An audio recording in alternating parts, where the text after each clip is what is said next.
Namaste. Hello and welcome to the Kundalini podcast. That was Zen. This is Tao. I'm Vivek Govekar. Today is a special day. It's December 21st. Here in the northern hemisphere, it's the winter solstice. Down in the southern hemisphere, it's the summer solstice. Up and down are really doesn't matter because we are just used to seeing the map a certain way. So we say up and down, but hey, let's just go along with that. In the northern hemisphere, it's winter solstice. It's the shortest day of the year. And so I decided to tape this later at night because I didn't want to miss this day. Tomorrow is also going to be pretty short, but there's a significance to December 21st. It's the winter solstice. June 21st is the summer solstice. And the two other dates that are important are the vernal equinox and the autumn equinox, which happen on March 21st and September 21st, respectively. Now, what do they signify? Why are these dates important? And how does that tie into the Kundalini experience? This is very, very fascinating. I'm going to give you some history and detail about the formation of religious ceremonies, festivals, around these dates, why they have formed that way, what does it mean to have the birth of Christ on December 25th. Now, I'm not going to go into a lot of detail. I'm just going to give you Google searches to do, and you can go and do those searches. The first one to do is the winter solstice and the origins of Christmas. Just type those words in Google, winter solstice and the origins of Christmas. There's a first link that shows up is called Milton Times or something like that. Milton something. Just go and read that link. And it'll be very educational. Why these dates are important? Okay, first of all, let me go even further into what happens when these things happen. Why do we have the shortest day on December 21st and the longest day on June 21st? What's happening here? Let's talk about the three planets and the three celestial bodies, rather, one planet, one moon, and one star that make everything happen in our life. Remember, you may move from one culture to another, as I have mentioned in another video, and take off some of your programming. You may move from one religious practice or method to another and learn something new about yourself. One form of meditation or, different things. The one constant that all of us go through is that you live on earth, you wake up and do most of your things during the day. Some people are nocturnal or have to work at night, but generally you wake up during the day, you sleep at night, which is affected by the sun. All life is possible because of the sun. All energy that we get is because of the sun. Plants grow because of it. And the moon affects tides. The moon affects different things related to activities on Earth. And we have different festivals that are associated with the moon.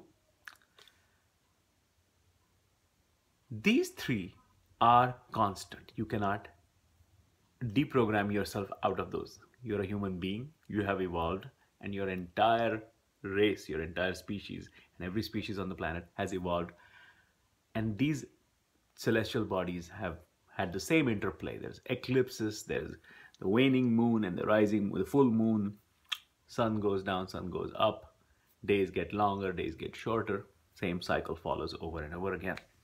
Now this ties into astrology, but I'm not going to go into astrology. Do I believe in astrology? Yes. After my Kundalini awakening, I figured out what it was and the deeper meaning behind it, not the horoscopes that you read in the newspaper. Those are useless. But deeper horoscopes, the entire thing done, it has some significance, and it's a science. It's not just mumbo jumbo. There is a significance to it. But I'm not going to dwell on that or delve into it. Neither am I going to delve into festivals and how they formed around these 4 days, December 21st and June 21st. You can go and Google it yourself. What I'm going to talk about is how the change of seasons affects the Kundalini energy within me personally, and what I have had to do to cope with those changes, and why I have had to revert back to going to that calendar of those 4 dates. See, that has all lost its significance in today's day and age. What has happened? You may not want to believe in astrology, fine, it doesn't affect your life as much. But human beings have been cut off from nature and the natural cycle and the natural rhythm. Because we watch television, we stay up late, we are cut off from what's going on outside. If it's hot outside, you have the AC on in your house. If it's cold outside, you have the heater on, right?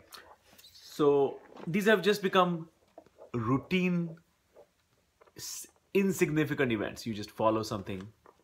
Again, everything has become automatic. With a Kundalini awakening, though, you start sensing things much, much more deeply. To the extent that here in America, because there are 4 seasons, proper 4 seasons, they coincide with these 4 dates. I grew up in India, and there summer usually began around March and went on till June or July. Then the monsoon season began. Then up to October there was monsoon, which actually is summer rains, which has become a season of its own because of the intensity and frequency of the rain. Then there is a winter, which is really mild and not really winter compared to what we have here in the United States, but yeah, there's a winter, and then summer. So the different cycle of seasons. You had to get adjusted. My body had to get adjusted to American weather, which is still fine. Within a couple of years, you get adjusted to that. After the Kundalini awakening, though, it was a whole different ball game. Now I was sensing the changes of seasons in my body, and I could see how cut off an unawakened person is, or a modern person is, that follows a different cycle. If say you have a night shift, you wake up at a different time than what your body clock is telling you. You don't really care about winter or summer. You're doing things out of rhythm with nature, and we are so cut off from these cycles. Nobody looks up and looks at the moon and looks at what size it is and how it's going to affect something. But with the Kundalini energy, the full moon makes my energy that much stronger. The new moon will make it depressed, or make me depressed, or have less energy. What is really fascinating is how I have connected somehow to the plants around me, and I sense everything now. So during fall, in the American cycle, the way it works is, yes, on March 21st, that's the first official day of spring, and leaves start sprouting on trees. Before that, they're all barren, there are no leaves. I can actually sense the leaves because the amount of oxygen increases, or there is more life. I don't know what I'm sensing, but I sense that. And it's the most beautiful thing, the most beautiful period in my Kundalini cycle is that first day of spring, or the first week of spring. It's just full of energy. And we subconsciously or unconsciously, our bodies, our physiology does feel that, which is why we have spring break and Mardi Gras and these festivals that celebrate Holi in India, that celebrate this bursting out of energy, libido, energy, usually something to do with sensuality, something to do with people getting together and just going wild and crazy. And that's a natural instinct. I feel it more intensely now that I have had a Kundalini awakening. I can really, I'm going to tape an episode during spring, and you're going to see it's just beautiful for me. It's like a full body orgasm. Not to get too vulgar, but beautiful. Now, during the summertime, sometimes it gets really agitated. So June 21st, longest day onwards, to September 21st is official summer in the Northern Hemisphere in North America. And in the initial stages of my awakening, my body would get so agitated when I was not used to I didn't know what to do, how to calm this down.